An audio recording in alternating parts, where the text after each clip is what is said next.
The Rape of Nanking, 1937-38. The winter of 1937 settled over China like a plague-ridden shroud. Nanking, the capital of the Republic of China, stood wounded. As Japanese forces advanced, the city's terrified citizens clung to rumors of mercy that would never come. Nanking had already been hollowed out by famine and fear. Bodies lay abandoned on frozen roads. Families fled, dragging their children through ash-colored streets, searching for sanctuary that no longer existed. Japanese troops entered like a storm without a voice, silent and organized. But their discipline dissolved within hours. Soldiers flooded the city, seizing homes, tearing through neighborhoods as if searching for souls to extinguish. Anything that moved became a target. Anything that begged became amusement.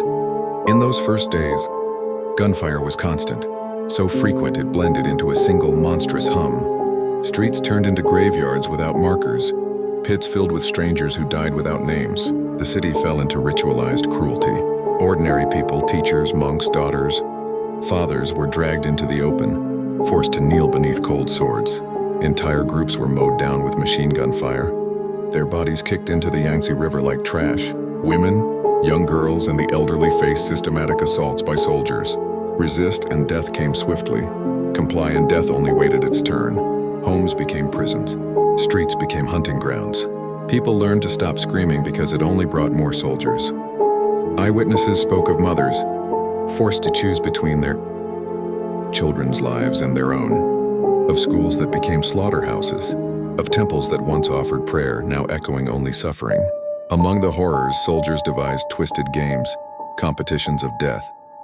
2 officers were said to have wagered who could kill the most prisoners. With a sword, before exhaustion overtook them.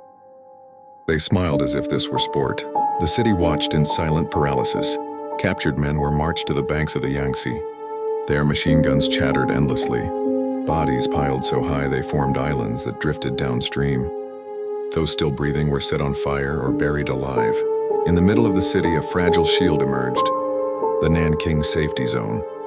A handful of foreign missionaries, teachers, and diplomats risking their own lives opened hospitals, schools, and homes to protect strangers.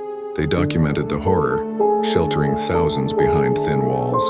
Japanese soldiers prowled outside watching. Sometimes they broke in anyway, dragging people away while the protectors could do nothing but plead.